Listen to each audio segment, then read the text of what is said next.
Hi, I'm Justin Green with Anderson & Vreeland.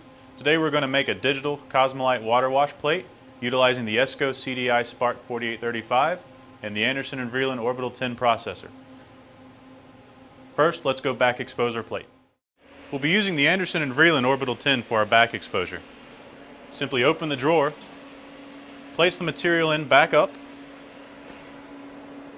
and close the drawer. For this material on this machine, we'll be doing 1.5 minutes for our back exposure. Simply press start.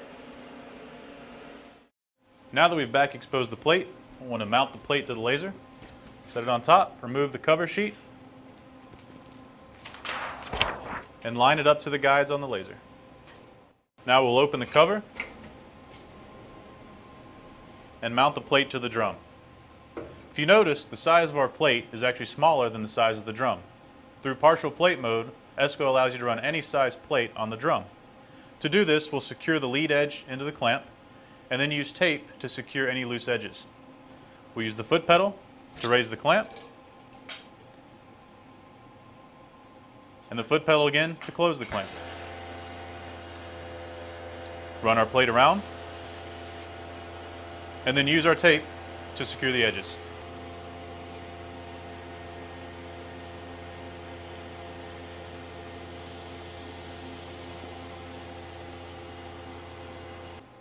Now that we've taped the tail edge, it's time to tape the sides of the plate.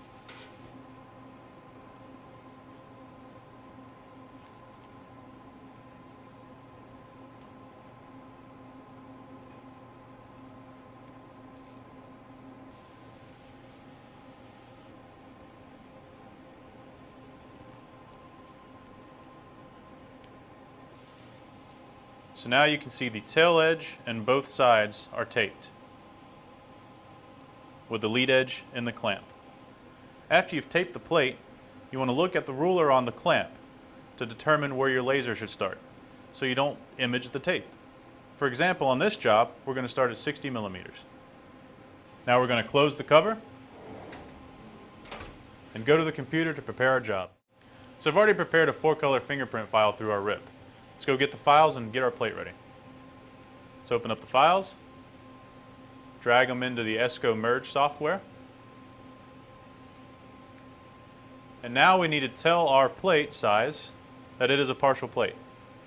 So we'll go to our drum window, select partial plate, and enter the dimensions of our plate. So around the drum, our dimensions are 635 millimeters. The width is 762 millimeters. And if you notice, our plate size changed. So now we'll go back into Merge and use the Auto Arrange function. This will allow the software to arrange your images for you automatically. We then need to go and select the plate we're running. In this case, we're running the QS067. Go Start, Expose, and this will send the job to the imager. Now, because it's a partial plate, it's going to ask you a few questions. So you tell it's a partial circumference. It's going to tell you that the speed and power are going to be changed. Hit OK, and it'll send it to the imager. Once the file has been sent to the imager, we go to the Expose window. This controls the laser itself. We need to set the laser head. If you remember, because of the tape, we need to start the laser at 60 millimeters. And that, hit Enter. It's going to move the laser head. And once we've determined everything's OK, we'll hit the Start button to start the imaging.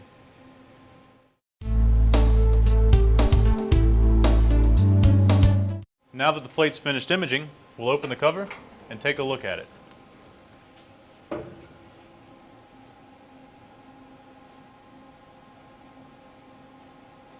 Everything looks clean. Now we can take it off the drum.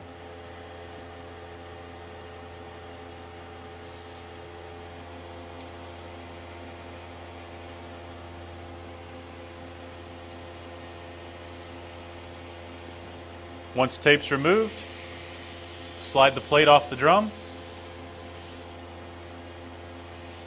turn off our vacuum, and release the clamp with the foot pedal.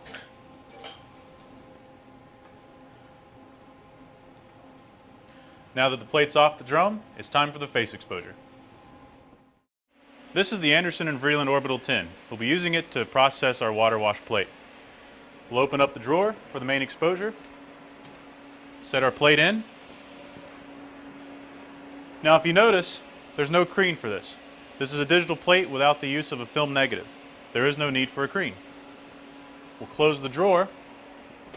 Now depending upon the equipment and the material, your times can change. For the Orbital 10 and the Cosmolite QS, we use a 10-minute main exposure.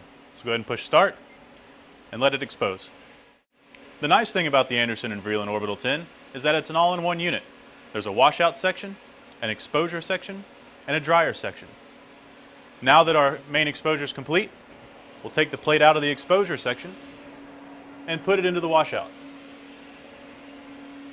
We're going to mount it to the washout platen.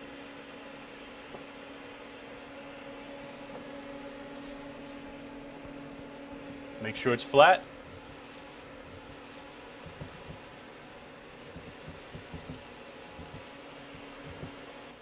Now we're going to close the hood, drop our plate into the washout bath with a brush,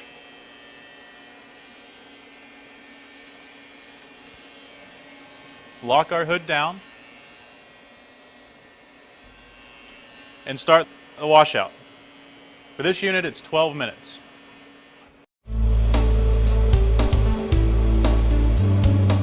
Now the washout is complete.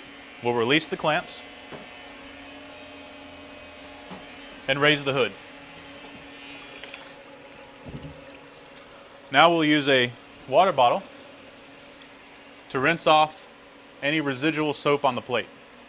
Once we're done rinsing off the plate, we want to get the sponge roller and squeegee off our plate. This will remove any excess water from the surface of the plate and help the drying process.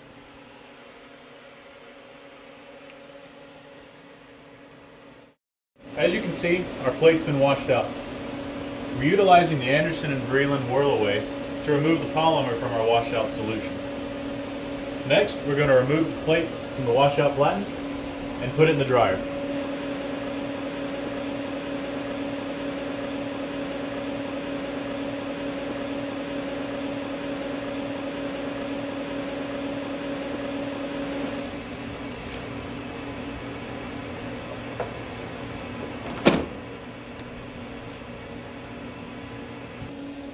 Plate dry for 10 to 15 minutes. After the plate's dry, we'll take it out of the dryer drawer and move it to our post-exposure drawer. On the Orbital 10, the post-exposure is done in the same drawer where you do the back and face exposure. Set our plate in, close the drawer, then we'll need to change the time to our post-exposure time. In this case, 5 minutes. Once our post-exposure is complete, we'll take the plate out of the drawer and move it to our DTAC drawer.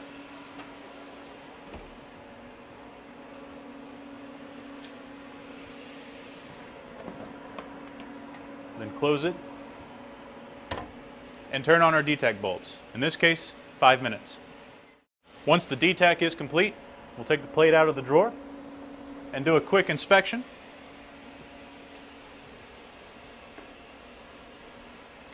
Everything looks good. It's time to trim it and mount it for press.